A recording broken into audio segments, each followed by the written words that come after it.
Queridos irmãos, a paz do Senhor, graças a Deus por mais uma oportunidade de estar juntamente com os irmãos na nossa EBD em Síntese podcast. Nós iremos comentar a lição do número 13, encerramento do nosso trimestre, um trimestre abençoado da parte de Deus, e eu louvo a Deus por mais uma vez estar cooperando com a obra do Senhor. A lição de número 13, no dia 28 de junho de 2026, cujo tema é o legado de fé de Abraão, Isaac e Jacó. O texto áureo diz: pela fé, Abraão, sendo chamado, obedeceu, indo para um lugar que havia de receber por herança, e saiu sem saber para onde ia. A verdade prática diz: Abraão, Isaac e Jacó deixaram um legado de fé em Deus para as futuras gerações. A leitura em classe se encontra na carta aos Hebreus, capítulo número 11, do versículo 8 ao versículo número 12, do versículo 17 ao versículo de número 21. Eu tenho certeza que você foi bem alimentado, bem instruído, capacitado por mais um trimestre que finalizou, uma lição maravilhosa, cheio de aplicações, cheio de lições importantes para a nossa vida espiritual e para a nossa caminhada cristã. Quem está comigo, finalizando a lição de número 13, é a professora Eliana. Pai do Senhor, professora. Pai do Senhor, pastor Samuel. Pai do Senhor, prezados professores e alunos. Louvamos a Deus por mais esse podcast. Graças a Deus. Professora, nós estamos encerrando mais uma lição do trimestre, né? Lição importantíssima acerca desses homens. Não que estes foram os mais importantes, mas aprove ao Senhor utilizar o pastor Elinaldo para nos trazer estas lições, esses patriarcas, esses três pilares da fé judaica, por não dizer da fé cristã, e trazendo lições importantes para a gente, não é isso, professora? Verdade. Esses três homens, o nome deles, né, Abraão, Isaac e Jacó, atravessaram séculos e permaneceram vivos na história da fé, os três. E é interessante que quando Deus ele vai se apresentar a Moisés na sarça ardente, ele se revela, ele se declara, ele não chega para Moisés e diz assim, eu sou Deus, mas ele diz, eu sou o Deus de Abraão, o Deus de Isaac e o Deus de Jacó. Então, a vida desses homens deixam marcas profundas, porque os seus nomes estão ligados à história da redenção, né? Da É, redenção. Não foram homens perfeitos. Os três foram homens que cometeram erros, enfrentaram crises, tiveram um momento de medo, de fraqueza, porém deixaram o legado que até hoje continua inspirando gerações, né? Quando a gente olha assim para a vida destes homens, a gente percebe essas heranças espirituais que a gente vai desenvolver agora, e Abraão vai nos ensinar a crer, Isaac a permanecer na fé, e Jacó nos ensina a ser transformado. É isso que a gente vai ver na lição de hoje. verdade.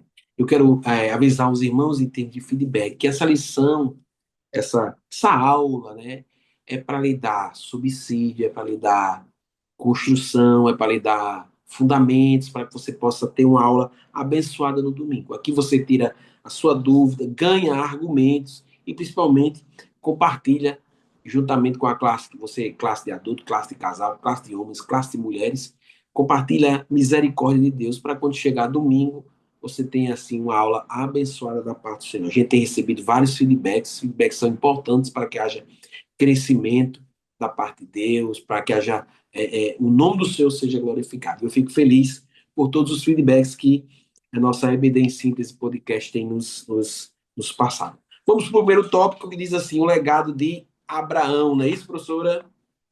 Isso. O, Abraão nos transmite o legado de fé. o pai da fé, o amigo O de pai da Deus. fé.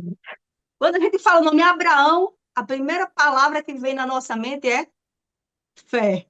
E É, exatamente esse legado de fé mostra claramente porque a sua história vai começar exatamente quando Deus tira ele da zona de conforto, né?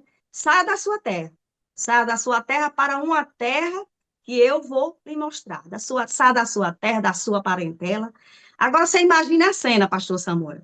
Deus pede a ele para sair da terra, não apresenta um mapa, não apresenta, vamos dizer assim, o destino exatamente para onde ele vai, não explica todos os detalhes, e Deus não apresenta para ele um plano completo. Olha aqui, Abraão, o plano que eu tenho para você. Não, Deus dá Sem apenas uma nenhuma, ordem. eu gosto sempre de dizer, professora, que foi sem nenhuma garantia real. Deus Perfeito. não mostrou nenhuma garantia para Abraão. Só lhe deu uma ordem e essa ordem foi cumprida, essa obediência, né? E isso, Deus deu apenas uma ordem e ele obedece, né? Isto é fé. O que é que a gente aprende, né, com esse legado dele? E a fé não é acreditar quando tudo está claro, né? Acreditar quando tudo está claro. Nada estava claro, nada estava claro na vida de Abraão. Porque a fé é quando Deus fala e você obedece, isso aí é fé. Mesmo que a gente não enxergue assim o caminho por onde a gente vai passar. Alguns anos atrás eu não fazia ideia de como Deus, né, nos transportaria, como Deus nos levaria, o plano que Ele traçou para as nossas vidas, mas a caminhada da fé faz com que a gente continue firme nas promessas de Deus. E, falando em promessa, muitos querem as promessas, mas poucos querem a caminhada, fazer a caminhada da fé. Isso é desafiador, né? Você crer numa coisa que você não está vendo. E o escritor aos Hebreus, ele fala exatamente disso, ele dá aquela definição muito bonita, né? Que a fé é o firme fundamento das coisas que se esperam e a prova das coisas que se não vê. Então, Abraão deixou a segurança do conhecido para ele fazer assim, para viver a aventura da confiança em Deus, né? E somente através da fé a gente pode agradar a Deus. Hebreus 11:6 diz: sem fé É é impossível. impossível agradar. A E ordem de Deus para Abraão foi: sai da tua terra, a sua terra que ele nasceu, a terra dos pais, sai do meio da tua parentela, para a terra que eu te mostrarei. Foi 3 degraus seguidos que Abraão obedeceu, sem nenhuma garantia real de Deus, sem nenhum cheque assinado por Deus, isso, apenas por obediência obediência. e nada mais. É por isso que ele é chamado amigo de Deus, é por isso que Jesus olha para os discípulos e diz: Abraão viu o meu dia. Essa intimidade, né? Esse relacionamento de Deus com Abraão é diferenciado. São poucos os heróis na Bíblia Sagrada que Deus tem algumas particularidades. Abraão, amigo de Deus, Davi é o homem segundo o coração de Deus, Coração e de Deus. tantos, né, professor? Pode É. continuar. Viu? E nesse legado da fé de Abraão, ele nos ensina a fé que espera. Uma fé que espera. Você imagina que quando Deus prometeu o filho a Abraão, ele tinha 75 anos. E os anos foram passando e ele esperando o cumprimento dessa promessa. Passaram 5, 10, 15, 20, chegando já a 25 e nada acontecia. Nada acontecia em relação ao cumprimento deste filho, né? Então, durante essa espera, pelo contrário, parecia que tudo era contrário. Por quê? Porque o passar dos anos, Abraão e Sara não ficaram mais novos, porque o curso da vida é o envelhecimento. E uma vez que envelhece, torna-se mais impossível a concretização de uma coisa que aos olhos humanos é impossível, né? Então, Sara, o tempo fértil de Sara, como nós estudamos, já tinha cessado e tornava-se cada vez humanamente impossível. Mas Deus não havia esquecido da promessa. E quando ele completar 100 anos, 25 anos de espera, a promessa se cumpre, né? O que é que a gente aprende nesse legado de Abraão? Qual é a lição prática que a gente tem, né? Porque muitas vezes a gente tem alguém na nossa classe, tem alguém na igreja, e nós mesmos, às vezes, esperamos anos por resposta, e parece que a resposta não vem, e parece que tudo que você vê ao seu redor não contribui para o cumprimento daquela promessa, porque parece que nada melhora, nada muda, né? Tudo está ao contrário, mas a gente aprende com esse legado da espera de Abraão, um legado de fé, que o relógio de Deus ele não atrasa. Deus sempre chega no tempo certo, mesmo que seja humanamente impossível aos nossos olhos, como o próprio Deus disse para Sara, né? Quando ele chega lá na tenda, haveria alguma coisa difícil para Deus? Nada é difícil, nada é impossível. Então, essa fé que espera, e outro ponto desse legado de Abraão é a fé que entrega. que é o momento mais difícil da vida de Abraão, É, nessa caminhada de fé, é quando a gente vê lá em Gênesis, no capítulo 22, né, pastor? Deus pede a Abraão o filho. Que filho? O filho da promessa, o filho que ele esperou muitos anos, o filho que ele amava muito. Deus pede, Abraão obedece, vai ao Monte Moriá, disposto realmente a obedecer a ordem e oferecer o filho a Deus. Então, ele demonstra o quê? Que amava mais o Deus da promessa do que a própria promessa. Porque quando a gente é firmado em alguma promessa e a nossa firmeza não está em Deus, se a promessa não se cumpre, você deixa de acreditar em Deus. Mas quando você tem o fundamento da sua fé é Deus e alguma promessa está demorando, você não deixa de acreditar. A sua fé é cada vez mais avivada, mesmo que demore a promessa a se cumprir, né? Então, assim, um resumo do legado de Abraão, concluindo esse ponto aí, né? A gente resume esse legado em uma frase: confie em Deus, mesmo quando você não entender o que ele está fazendo. Porque não é assim? Eu acredito que o pastor Samuel tem filhos e quando a gente dá assim, uma ordem ao filho, você não espera que o filho entenda, mas você espera que o filho confie, porque você é pai, porque você é mãe e você quer o melhor para ele. Então, Deus, ele não espera que a gente compreenda todo o plano, toda a forma como ele está conduzindo as nossas vidas. Ele sabe que a gente não tem essa capacidade de entender o real propósito, como é que ele vai nos conduzindo, mas ele espera que a gente confie, que a gente crie nele. E Abraão deixa esse legado de é. fé e de confiança. Fé, confiança, obediência, né? Obediência, isso. Quando ele vai oferecer o seu filho, Deus, por duas vezes, é como quem estava obstinado a cumprir a ordem de Deus, e Deus insiste: Abraão, Abraão, ou seja, agora eu sei, descansa teu coração, que eu sei que temes a Deus. Muito importante essa observação da irmã em relação ao legado de E Abraão.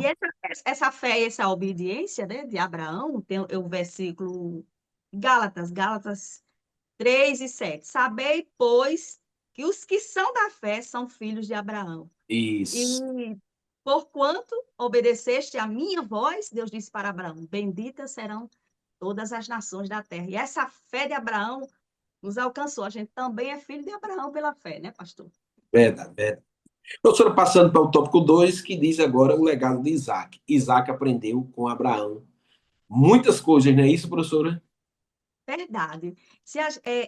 O legado de Isaac, a gente percebe pelas escrituras, né, que é o legado da perseverança, da continuidade. Muitas vezes Isaac é só lembrado assim, como filho de Abraão, pai de Jacó, mas Isaac traz para nós lições extraordinárias nesse legado de fé. Por quê? Porque a sua vida ela foi marcada pela continuidade da fé do seu pai, né? Abraão. Então, ele recebeu uma herança espiritual e ele decide preservar esta herança. Ele é herdeiro da promessa de Deus, Deus fez ao seu pai Abraão, mas ele pega esta promessa, ele vive esta promessa, ele não se desvia do Deus do seu pai, não tentou reinventar a fé, não. Ele permaneceu fiel ao Deus do seu pai. Então, Isaac é um homem de muita comunhão com Deus, e ele edificou altares, ele invocou o nome do Senhor, ele manteve viva a comunhão com Deus, como seu pai tinha aquela comunhão, a fé do seu pai, né? Então, em Gênesis 24:63, vai mostrar um momento muito, muito lindo, muito romântico e também demonstra a atitude de Isaac. Porque quando Abraão manda buscar uma esposa para Isaac, né? Quando Rebeca vai chegando, e qual é a cena que Rebeca vê? Vê ele no campo, e a Bíblia diz que ele estava orando saiu no campo para orar, né? À tarde, quando ele levanta os olhos, lá vem os camelos vinha com Rebeca. Olha que coisa linda, é uma prova e um testemunho de que ele era um homem de comunhão com Deus, né? Então, ele representa isso, uma geração que não abandona os valores, mas uma geração que Deus reafirma a Isaac as promessas que ele fez a Abraão, seu pai, E mais tarde, lá em Berseba, Deus novamente chega para Isaac e renova, dizendo: olha, as promessas que eu fiz a Abraão, teu pai, eu estou só parafraseando, é as mesmas promessas que eu estou fazendo para você. Então, Gênesis 26, 24, eu quero ler como está, diz assim: eu sou o Deus de Abraão, teu pai. Não temas, eu sou contigo e eu te abençoarei e multiplicarei a tua descendência por amor a Abraão, meu servo. O que é que Deus está dizendo para Isaac? Deus está dizendo: olha, Isaac, se você quiser continuar desfrutando das bênçãos, das minhas bênçãos, você precisa continuar com o mesmo tipo de fé e de obediência do seu pai Abraão. Deus estava dizendo: Isaac, siga o exemplo do seu pai. Então, Isaac permaneceu fiel a Deus, seu pai, e isto é muito importante, a permanência da fé, continuar vivendo baseado na fé. A gente pode aplicar, viu, pastor Samuel, na realidade que a gente está vivendo hoje, uma época com mudanças muito rápidas e constantes, onde os valores são redefinidos, as verdades são relativizadas, tudo está em constante transformação. É nesse cenário a gente observa o quê? Que alguns cristãos estão abandonando a fidelidade à palavra de Deus na tentativa de inovar a sua fé para adaptar as tendências de hoje, para se sentir assim aceito na cultura, na sociedade, né? E o que acontece? Pega os princípios bíblicos e flexibiliza. Os princípios bíblicos substituem as verdades eternas, são substituídos por verdades não, por ideias passageiras. Então, a fé que a gente professa, ela não precisa de inovação. E o legado de Isaac transmite essa mensagem para nós. É a perseverança na fidelidade. Perseverança, Porque eu já ia compartilhar isso. é, Perseverança na cavando os poços, mesmo diante de é, várias dificuldades, ele permaneceu com essa perseverança. o Pode continuar, evangelho, pastor. o evangelho ele continua sendo o mesmo, né, pastor? Em todas as gerações, o evangelho não muda, a mensagem do evangelho é imutável. E o fundamento é Cristo Jesus. Então, o mundo está mudando constantemente. Qual é o desafio do cristão hoje? Permanecer firme na fé, guardando a sã doutrina e vivendo os princípios do reino de Deus. E uma das histórias belas que o pastor está comentando aí, de Isaac, que ele nos ensina muito, é a questão como ele lidava com os conflitos, né? Os poços que seu pai Abraão cavou e os filisteus vinham e entulhavam aqueles poços. A forma como ele lidou com isso. Cada vez que seus trabalhadores tiravam aquela sujeira, tiravam o entulho, abria aqueles poços, aí era uma questão, era confusão, era briga, né? E a gente sabe que naquela época, como hoje também é precioso, mas a água era tão preciosa quanto o ouro. Se alguém cavasse um poço e aquela pessoa, quando cavava, ela estava reivindicava aquela terra. E isso causava um ciúme, causava uma inveja, né? Daqueles que se opunham a ele. Alguns poços eram até trancados para que os ladrões não roubassem a água. Então, era algo muito valioso. E quando alguém enchia o poço de sujeira, era um ato de guerra, era mesmo que declarar uma guerra. Estou querendo Isso. brigar com você, né?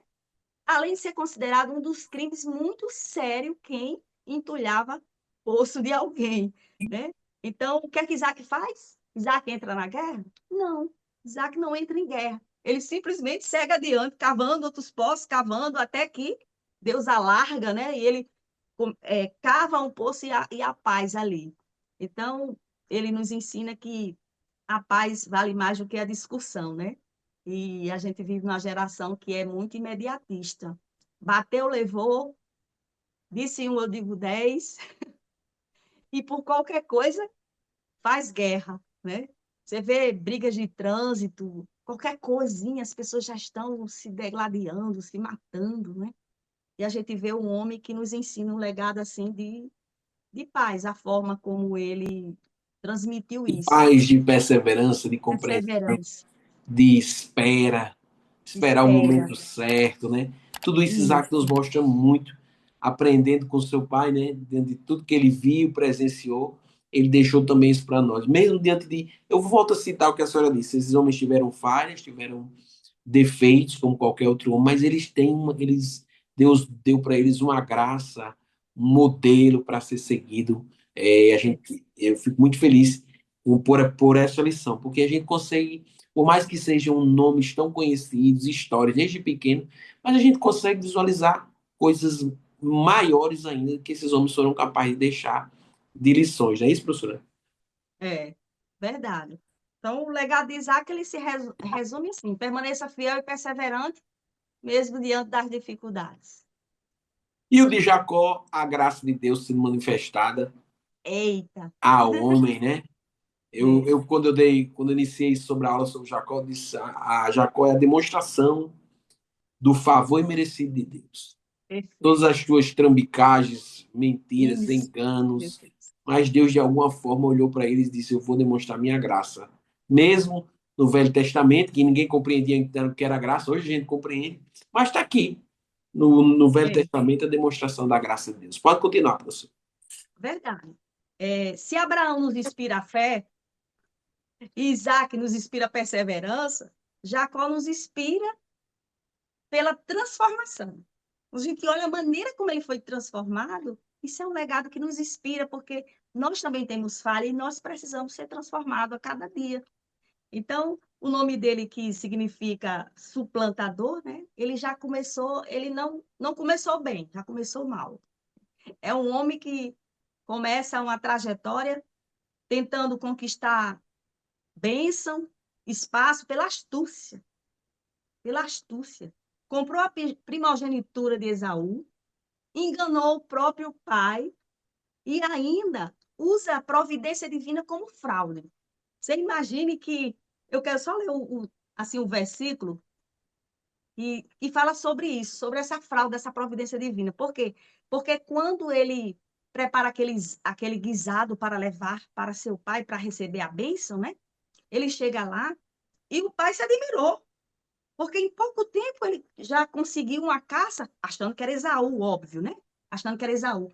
Com pouco tempo ele já chega com o guisado todo preparado, e o versículo vai dizer assim: então disse Isaque a seu filho: como é isto? Que tão cedo achaste, filho meu? E ele lhe disse: porque o Senhor teu Deus o mandou ao meu encontro. Eita, que mentira, né, pastor? Dizendo que Deus mandou a caça ao encontro dele, pastor. Você está entendendo? Quer dizer, ele frauda a providência divina. Olha aí, cheio de engano. E esse engano todo trouxe o quê? Consequências, né? A consequência dos seus atos. Seu irmão se irou contra ele, ele precisou fugir, e aconselhado pelo pai e pela mãe, ele vai, né? Foge de casa. Jacó fugindo com medo de morrer a qualquer hora pelo seu irmão.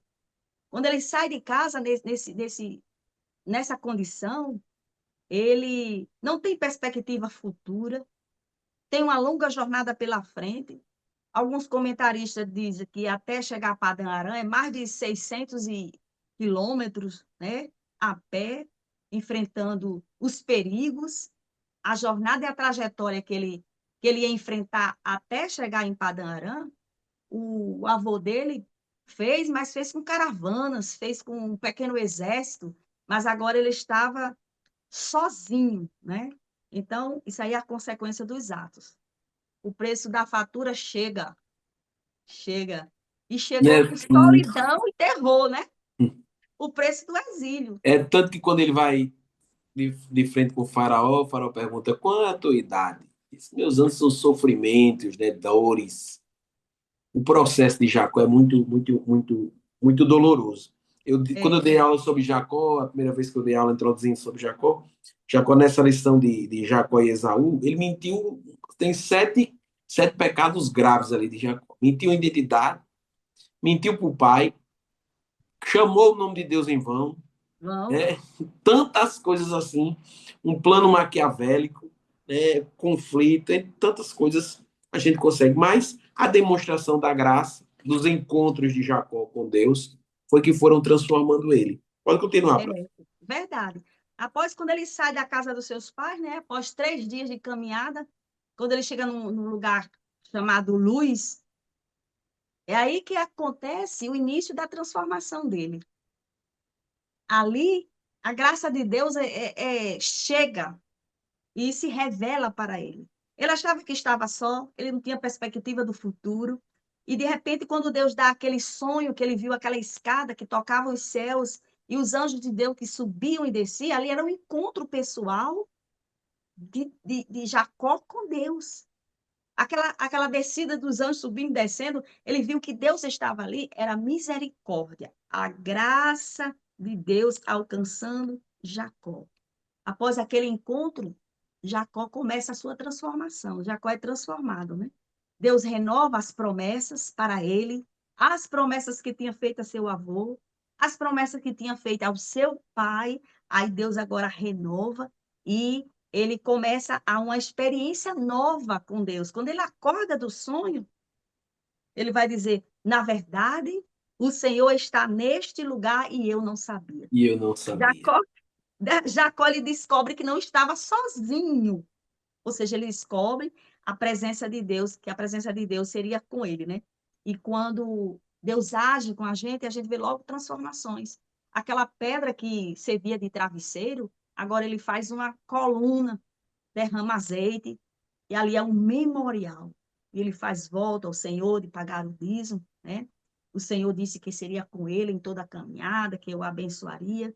Então, ali, Deus trabalha, a gente vê o quê? Deus trabalha o quê? Com pessoas imperfeitas, né, pastor?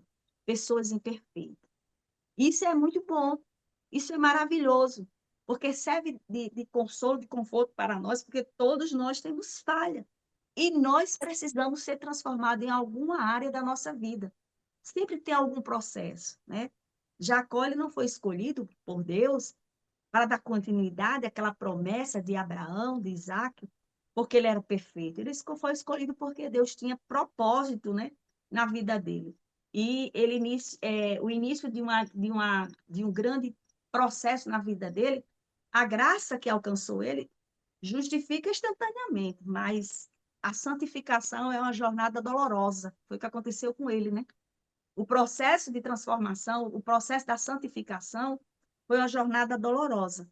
Porque, veja bem, ele agora vai passar 20 anos na fornalha de Labão. 20 anos. Aí o Nunca mais mestre viu a mãe.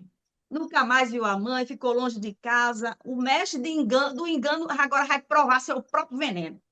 Vai sentir o Isso gostinho mesmo. do veneno, né? Veja que quando no capítulo 28, quando ele está em Luz, que ele erige aquele altar, aquele memorial, e chama Betel, né, a casa de Deus, há um processo do capítulo 28 até o 32, quando ele chega em Peniel, exatamente essa fornalha de Labão, que Deus vai forjar o caráter dele, né? Ele vai ter experiências. Então, ele passa a ser enganado por Labão. Trabalha 7 anos para a mulher para casar com a mulher que amava. Labão engana ele, trabalha mais 7 anos. Quer dizer, o sogro mudou o salário várias vezes, quer dizer, ele provou do seu próprio veneno. Mas as promessas que ele recebe, pastor, quando ele tem um encontro com Deus em Betel, serviu de quê? Serviu de âncora para fortalecer a fé dele, que ele saiu de lá fugindo, pensou que estava sozinho, pensou que estava abandonado, que estava correndo perigo. Deus, não, eu vou te abençoar, eu estou contigo. A presença de Deus deu força, né, para ele.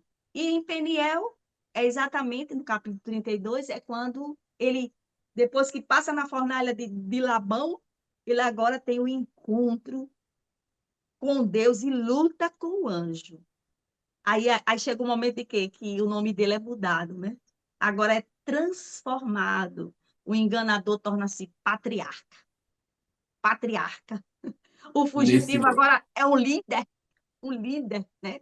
Aquele homem que foi quebrado, torna-se agora um instrumento nas mãos de Deus. E os seus filhos, 12 filhos de Jacó, formam as 12 tribos de Israel. Então, o homem que começou uma jornada cheia de erros, termina com sua vida adorando a Deus. Então, o legado de Jacó pode ser resumido assim: ninguém é tão pecador que não, que não mereça a salvação, né, pastor? Ninguém está tão Isso. quebrado que não possa ser transformado por Deus. Então, o legado que une os três patriarcas, a gente pode fazer uma espécie de um pequeno resumo. Assim, a gente observa Abraão, Isaac e Jacó juntos e a gente percebe as heranças espirituais que estes três homens deixaram. O legado da fé, Abraão nos ensina a crer. O legado da perseverança, Isaac nos ensina a permanecer na fé. E o legado da transformação, Jacó nos ensina que devemos permitir que Deus trabalhe em nós. E o que essa mensagem traz às famílias de hoje? Nós já vivemos em uma época que as pessoas estão muito preocupadas com a herança material, né? O que é que eu vou deixar para os meus filhos? Casa, dinheiro, terreno, empresa, qual é? O que é que eu vou deixar? Que herança, né? Tudo isso tem valor e é bom quando a gente tem condições de deixar algo de valor para os nossos filhos. Mas Abraão, Isaac e Jacó, eles não deixaram apenas bens, né? O que sobressai aqui, eles deixaram fé, eles deixaram testemunho, eles deixaram exemplo. E o maior legado que alguém pode transmitir aos seus filhos, aos seus netos, é uma vida de comunhão com Deus. É o maior Verdade. legado, pastor, é o maior legado. Então, a reflexão para nós, pais, mães e avós, talvez você não possua grandes riquezas para deixar, talvez você não tenha uma conta bancária que seja assim impressionante. Ah, meu pai, minha mãe morreu, deixou muito dinheiro, eu tô agora resguardado, né, das necessidades da vida. Talvez você não tenha algo de muito valor, mas você pode deixar, sim. Você pode deixar o exemplo da oração de alguém que tem comunhão com Deus. Você pode deixar o legado do amor pela palavra, você pode deixar o temor do Senhor e o testemunho de uma vida íntegra. Isso aí não tem valor monetário É que verdade. calcule, né? Porque os bens materiais, eles acabam, mas o legado espiritual, ele atravessa gerações. É verdade. Bênção de Deus, professora. Eu quero agradecer mais uma vez por essa aula, agradecer a você que está me ouvindo, a você que está fazendo as suas anotações, os seus esboços, para finalizar mais um trimestre. Eu quero deixar agora a oportunidade para a professora suas considerações finais e vamos nos despedir, se Deus nos permitir, estaremos no próximo trimestre comentando mais uma vez cada lição. Pode continuar, professora. Amém. Nós queremos encerrar este episódio, né? Aprendendo que Abraão nos ensina a crer quando tudo parece impossível, continue confiando. Isaac nos ensina a permanecer quando surgirem lutas e pressões, você tem que continuar firme. Nós temos que continuar firme, porque lutas são todos os dias, e desafios, e escolhas, e decisões. E Jacó nos ensina a ser transformado, porque quando nós enxergamos nossas falhas, e permitimos que Deus trabalhe em nós, é isso que agrada o coração de Deus. Então, quando as futuras gerações olharem para a nossa vida, possam encontrar o mesmo legado que esses patriarcas deixaram. Amém. Deus abençoe aluno, Deus abençoe professora, Deus faça Amém. prosperar ainda mais. Até mais. Amém. A paz do Senhor. Paz, Senhor.